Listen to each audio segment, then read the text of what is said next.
UCC અને વક્ફ એક્ટના કાયદાના વિરોધમાં ડભોઈ મુસ્લિમ સમાજ દ્વારા રેલી યોજાઈ। ગુજરાત સરકાર દ્વારા લાગુ કરવામાં આવનાર યુનિફોર્મ કોડ, સિવિલ કોડ અને કેન્દ્ર સરકાર દ્વારા પ્રસ્તાવિત વક્ફ એક્ટ 2025નો સમગ્ર ડભોઈ મુસ્લિમ સમાજ દ્વારા વિરોધ કરવામાં આવ્યો। આ કાયદાઓની વિરુદ્ધમાં મુસ્લિમ સમાજે શાંતિપૂર્ણ રીતે અવાજ ઉઠાવ્યો હતો। ડભોઈ શહેર કાજી સાહેબ સૈફુદ્દીન સૈયદના નેતૃત્વ હેઠળ ડભોઈ શહેર મુસ્લિમ સમાજ બિરાદરો વિવિધ બેનરો સાથે હાથમાં કાળી પટ્ટી બાંધી શાંતિમય રીતે પોતાના ધંધા વેપાર રોજગાર બંધ રાખી શહેરના જુમ્મા મસ્જિદથી લાલ બજાર ટાવર આંબેડકર ચોક થઈ લાંબી મૌન રેલી યોજી મુસ્લિમ બિરાદરો આગેવાનો હજારોની સંખ્યામાં મુસ્લિમ સમાજ દ્વારા ડભોઈ તાલુકા સેવા સદન કચેરીએ પહોંચી મામલતદારને મુસ્લિમ અગ્રણીઓએ આવેદનપત્ર પાઠવ્યું હતું।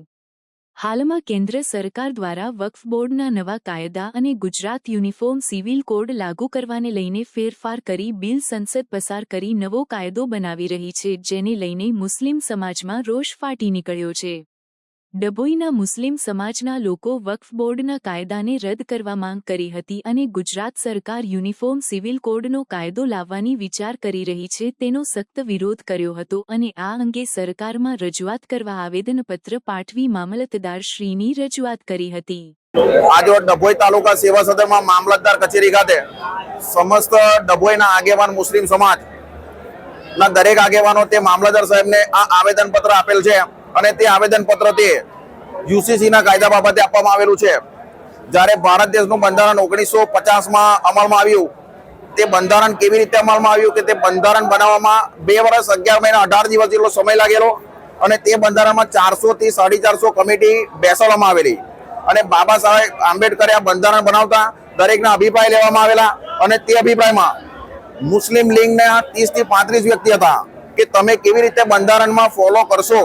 તો તેમના માટે મુસ્લિમ લીગે જણાવ્યું કે 1937 થી મુસ્લિમ શરિયત એક્ટ છે અને શરિયતમાં જે નિયમો જણાવેલા છે, જે લગ્ન કરવાના અધિકાર જણાવેલા છે, જે વેચની મિલકતો બાબતના અધિકારો જણાવેલા છે, જે દત્તક પુત્રના અધિકારો જણાવેલા છે, તે અધિકારો પ્રમાણે અમે બંધારણ ફોલો કરીશું અને એ અધિકાર પ્રમાણે બંધારણ ફોલો કરવામાં આવેલો છે અને બંધારણ પ્રમાણે અમે અનુસરીએ છીએ।